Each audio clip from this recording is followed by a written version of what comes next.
हर हर महादेव मित्रों। दोस्तों, क्या आपने कभी सोचा है कि इंसान चाहे कितना भी बड़ा क्यों ना बन जाए, उसके कर्म में उसका भविष्य लिखते हैं। धोखा, झूठ और लालच से पाया गया सुख आखिर कब तक टिक सकता है? जो दूसरों के हक छीनता है, उसका अंत कैसे होता है? यह सुनकर रूह कांप जाएगी। कभी न कभी समय हर इंसान से उसका हिसाब जरूर मांगता है। यह कहानी सिर्फ एक इंसान की नहीं, बल्कि हर उस व्यक्ति की है जो कर्म की शक्ति को भूल बैठता है। और जब कर्म फल देने आते हैं तो इंसान चाहकर भी उनसे बच नहीं सकता। मित्रों, एक बार भगवान शिव और माता पार्वती कैलाश पर्वत पर विराजमान थे। तभी माता पार्वती भगवान शिव से पूछती है, हे प्रभु, मनुष्य की किस्मत कैसे बदलती है? मनुष्य के जीवन में दुख और सुख क्यों आते हैं? फिर भगवान शिव मुस्कुराए और बोले, हे देवी, आज आपने संपूर्ण जगत के कल्याण के लिए अत्यंत महत्वपूर्ण प्रश्न किया है। हे देवी, अगर इन दोनों प्रश्नों का उत्तर जो भी मनुष्य जान लेगा, उसके जीवन के दुखों का अंत हो जाएगा। फिर माता पार्वती कहती है, हे प्रभु, कृपया मुझे इन दोनों प्रश्न का उत्तर देकर मेरे मन को संतुष्ट कीजिए। मित्रों, कथा शुरू करने से पहले मेरा आप सभी से अनुरोध है कि एक बार हमारे चैनल को सब्सक्राइब जरूर कर ले। मैं भगवान भोलेनाथ से प्रार्थना करता हूँ कि वे आप सभी पर अपनी कृपा बनाए रखे, आप सभी को हमेशा खुश रखे और आप सभी की मनोकामनाएं पूर्ण करे। फिर भगवान शिव कहते हैं, हे देवी, प्राचीन समय की बात है जब इस धरती पर धर्म और सत्य का साम्राज्य था और लोग देवताओं के आशीर्वाद से सुखी जीवन जीते थे। उन्हीं दिनों गंगा तट से दूर एक बेहद समृद्ध और सुंदर राज्य था जिसका नाम था रामपुर। इस राज्य का राजा वीरेंद्र वह केवल एक राजा ही नहीं, बल्कि अपने कर्मों और आदर्शों के कारण लोगों के लिए धर्मराज कहलाता था। उनका हृदय निर्मल था और वह प्रजा के लिए पिता समान थे। राजा वीरेंद्र 50 वर्ष के हो चुके थे। उनके केश अब श्वेत हो चले थे, परंतु उनकी आंखों में अद्भुत तेज और गहरी करुणा झलकती थी। जो भी उन्हें देखता था तुरंत ही समझ जाता था कि वह कोई साधारण मनुष्य नहीं, बल्कि ईश्वर का ही अंश है। राजा का एक पुत्र था, युवराज। भव्यराज वह अत्यंत सुंदर और पराक्रमी था। अपने पिता की तरह उसने भी धर्म और न्याय का पालन करना सीखा था। भव्यराज का हृदय प्रजा की सेवा में ही आनंद पाता था। रामपुर के लोग बहुत सुखी और संपन्न थे। राज्य में ना तो कोई भूखा था, ना ही कोई किसी तरह पर अत्याचार होता था। प्रतिदिन राजा वीरेंद्र अपने महल से बाहर निकलकर प्रजाजनों का हालचाल सभी लेते थे। वे यह सुनिश्चित करते थे कि किसी घर में अन्न की कमी ना हो, हर हाथ को काम मिले और कोई दुखी ना रहे। यदि किसी को कठिनाई होती तो तुरंत उसका समाधान करवाते। एक दिन राजा अपने दरबार में बैठे थे। चारों ओर मंत्रीगण और विधान सभा विराजमान थे। सभी एक वृद्ध ब्राह्मण कक्ष में आया। उसका चेहरा दुख से भरा था, कपड़े जर्जर हो चुके थे और आंखों में थकान व चिंता के चिन्ह स्पष्ट दिखते थे। वह राजा के समीप आया और विनम्रता से बोला, हे राजन, मैं आपकी शरण में आया हूँ। राजा ने उसे आसन पर बैठने का आदेश दिया और स्नेह पूर्वक पूछा, हे ब्राह्मण, देव आपने और आपकी क्या समस्या है? उस वृद्ध के हाथ जोड़कर कहा, मेरा नाम सोमदत्त शर्मा है। मैं एक निर्धन ब्राह्मण हूँ। मेरी एक कन्या है जिसका विवाह योग्य समय आ चुका है, परंतु मेरे पास इतना धन नहीं है कि उसका विवाह संपन्न कर सकूं। मैंने कई जगह सहायता मांगी पर कोई सहारा नहीं मिला। अब केवल आप ही मेरी आशा है। महाराज, यह सुनकर राजा वीरेंद्र का हृदय पिघल गया। उन्होंने तत्काल खंजासी को बुलाकर आदेश दिया कि सोमदत्त की पुत्री के विवाह के लिए जितनी भी आवश्यकता हो, सोना चांदी वस्त्र आभूषण सब दिया जाए। ब्राह्मण की आंखें कृतज्ञता से भर उठी। उसने राजा के चरणों में झुककर कहा, हे महाराज, आप केवल मेरे लिए नहीं बल्कि संपूर्ण प्रजा के लिए भगवान के समान है। ईश्वर आपको सदा सुखी रखे। ऐसा था राजा वीरेंद्र का स्वभाव। वे प्रतिदिन कोई ना कोई पुण्य कार्य करते। कभी मंदिरों का निर्माण करते, कभी रोगियों का उपचार करवाते, तो कभी गरीबों के लिए अन्न का भंडार खुलवाते। प्रजा उन्हें अपार प्रेम और सम्मान देती थी। एक दिन राजा अपने विशाल बगीचे में टहल रहे थे। बगीचे में विविध रंगों के पुष्प खिले थे। पंछियों का मधुर कलकल वातावरण को और अधिक पवित्र बना रहा था। राजा वीरेंद्र को प्रकृति से अत्यधिक लगाव था। वह प्रतिदिन प्रातःकाल अपने उद्यान में आकर भगवान की पूजा करते थे। उसी उद्यान में उन्होंने भगवान विष्णु का एक छोटा सा मंदिर भी बनवाया था। उस दिन जब वे मंदिर की ओर बढ़ रहे थे तो उन्होंने देखा कि वह एक तपस्वी महात्मा भगवा वस्त्र में विराजमान है।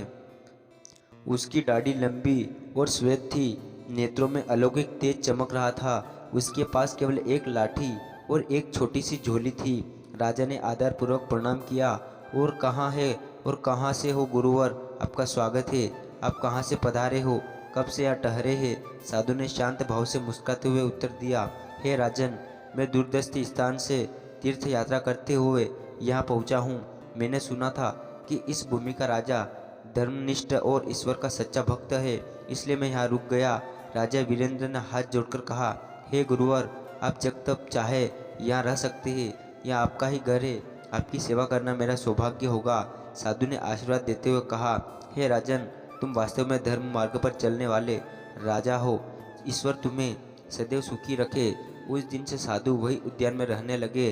राजा प्रतिदिन उनके समीप जाते और धर्म, नीति और भगवान की चर्चा करते।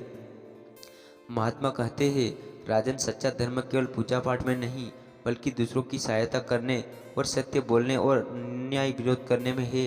याद रखो, इस संसार में सबसे बड़ी शक्ति है कर्म की शक्ति। जो जैसा कर्म करता है वैसा ही फल पाता है। अच्छे कर्म से शुभ फल और बुरे कर्म से दुख मिलता है, इसलिए सदैव कल्याणकारी कर्म करो। राजा साधु की हर बात को ध्यानपूर्वक सुनते हैं और अपने जीवन में उतारने का प्रयास करते हैं।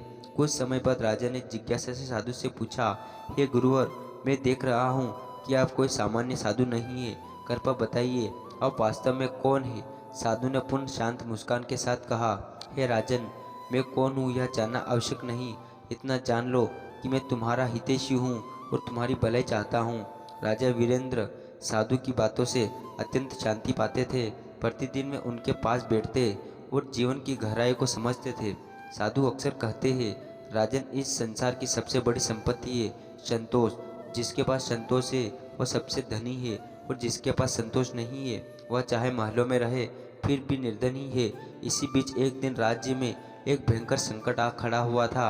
रामपुर राज्य के पास ही एक और साम्राज्य था, जिसका शासक था राजा हर्षराज सिंह। वो अपनी क्रूरता और अन्याय के लिए कुख्यात था। शक्ति और सामर्थ्य का दुरुपयोग करना ही उसकी आदत थी। वह निरंतर छोटे छोटे राज्यों पर आक्रमण कर उन्हें लूटता और लोगों को कष्ट पहुंचाता। धीरे धीरे उसका क्षमता इतनी बढ़ गई कि उसने रामपुर की ओर भी दृष्टि डाल दी। हर्षराज सिंह की विशाल सेना थी, जिसमें हजारों सैनिक और असंख्य घातक अस्त्र शस्त्र थे। उसने महाराज वीरेंद्र को संदेश भेजा, यदि वह अपने राज्य का आधा भाग उसे नहीं सौंपेगा तो शीघ्र ही युद्ध होगा। यह समाचार पाकर रामपुर के राजा वीरेंद्र व्याकुल हो उठे। उनका हृदय युद्ध से कतरता था, क्योंकि वे जानते थे कि युद्ध केवल निराशा लाता है और विनाश लाता है, निर्दोष प्राणियों का नाश करता है, परंतु अपनी प्रजा को एक निर्दयी और अन्याय राजा के हवाले भी नहीं कर सकते थे। उन्होंने अपने मंत्रियों को सभा में बुलाया। कुछ मंत्री भयभीत होकर बोले, महाराज हर्षराज सिंह की शक्ति असीम है, उसकी मांग मान लेना ही उचित है। जबकि कुछ अन्य दृढ़ स्वर में बोले, नहीं महाराज, प्रजा की रक्षा करना ही आपका धर्म है, अन्याय के सामने झुकना पाप है, चाहे सेना कितनी ही छोटी क्यों ना हो। इन मतभेदों के बीच राजा और भी अधिक चिंतित हो गए। आखिरकार उन्होंने अपने उद्यान में स्थिर साधु के पास जाकर यह संकट सुनाया। साधु ने शांत भाव से सुना और गंभीर स्वर में कहा, हे राजन, यह समस्या बड़ी है, परंतु कोई समस्या ऐसी नहीं होती जिसका समाधान ना हो। धैर्य रखो, अपने अंतःकरण की आवाज़ सुनो। राजा ने विनम्रता से पूछा, हे गुरुवर, मेरा हृदय द्वंद्व में है। युद्ध नहीं चाहता, परंतु अपनी प्रजा को अन्याय के हवाले भी नहीं कर सकता। इसका समाधान क्या है? साधु ने कोमल मुस्कान के साथ कहा, हे राजन, जब मन में प्रश्न उठे तो उत्तर हृदय सवई देता है। जो बात हृदय को सही लगे वही धर्म है, और याद रखो, ईश्वर उसी के साथ होता है जो सत्य और धर्म की राह पर डटा रहता है। राजा वीरेंद्र ने कुछ पल मौन रहकर उत्तर दिया, मेरा हृदय कहता है कि मैं अपनी प्रजा की रक्षा करूं, उन्हें किसी भी मूल्य पर क्रूर हाथों में नहीं सौंप सकता। साधु ने आशीर्वाद देते हुए कहा, तो फिर तुम्हें मार्ग मिल चुका है। युद्ध केवल तब करो जब कोई और उपाय शेष ना बचे, और अब वह समय आ गया है। राजा ने हर्षराज सिंह को संदेश भेजा, मेरा राज्य मैं तुम्हें नहीं दे सकता। यह सुनकर हर्षराज सिंह क्रोध से उबला उठा और तुरंत युद्ध की घोषणा कर दी। रामपुर की सेना को भी युद्ध की तैयारी करनी पड़ी। युद्ध ने एक दिन पहले राजा वीरेंद्र अत्यंत दुखी थे। उन्हें प्रतीत हो रहा था कि अगला दिन रक्त और मृत्यु से भरा होगा। वे साधु के पास पहुँचे और बोले, हे गुरुवर, मुझे भय है कि मैं गलत कर रहा हूँ। इस युद्ध में असंख्य निर्दोष सैनिक मरेंगे। साधु ने गंभीर स्वर में कहा, हे राजन, तुम गलत नहीं हो। राजा का प्रथम कर्तव्य है अपनी प्रजा की रक्षा करना। यदि वह ऐसा नहीं कर सकता तो वह राजा कहलाने योग्य ही नहीं। धर्म की रक्षा में जो प्राण देता है वह पुण्य अर्जित करता है। विश्वास रखो, ईश्वर तुम्हारे साथ है। अगले दिन रणभूमि सजी। हर्षराज सिंह की विशाल सेना गर्जन करती हुई उतरी, पर रामपुर के सैनिकों की आंखों में अपने धर्मराज के प्रति अटूट विश्वास और निष्ठा थी। वे वीरता से लड़े, अपने राजा और मातृभूमि के लिए जीवन न्यौछावर करने को तत्पर थे। राजा वीरेंद्र सिंह सवई शस्त्र उठाकर रणभूमि में उतरे और उनके साथ युवराज भव्यराज भी शौर्य दिखाने लगे। 3 दिन तक भीषण युद्ध चलता रहा। दोनों ओर से रक्त की नदियां बही, असंख्य योद्धा बलिदान हुए। तीसरे दिन एक अद्भुत घटना घटी। आकाश अचानक काले बादलों से भर गया और मूसलाधार वर्षा होने लगी। बिजली की कड़कड़ाहट और वर्षा की तीव्रता के कारण दोनों सेनाएं युद्ध रोकने पर विवश हो गई। तभी रणभूमि के मध्य में तेजस्वी प्रकाश प्रकट हुआ। उस प्रकाश में सभी भगवान विष्णु अवतरित हुए। उनका दिव्य रूप देखकर समस्त सैनिक और राजा आश्चर्यचकित और विस्मय हो उठे। भगवान विष्णु ने गंगा बेदी स्वर में कहा, यह युद्ध अब समाप्त होगा। हर्षराज सिंह, तुमने लंबे समय से अन्याय और अत्याचार का मार्ग अपनाया है। अब तुम्हारे पाप का अंत समीप है। यह कहते हुए उन्होंने अपना शंख और कमल उठाया। उसी क्षण हर्षराज सिंह का शरीर कांपने लगा। उससे प्रचंड जोर ने घेर लिया और वह रणभूमि में ही अचेत होकर गिर पड़ा। उसकी सेना भयभीत होकर उसे लेकर अपने राज्य लौट गई। इस प्रकार युद्ध बिना और रक्तपात के समाप्त हो गया। भगवान विष्णु ने राजा वीरेंद्र से कहा, हे राजन, तुमने धर्म और प्रजा की रक्षा के लिए अपने प्राणों की परवाह नहीं की। यही सच्चा राजधर्म है।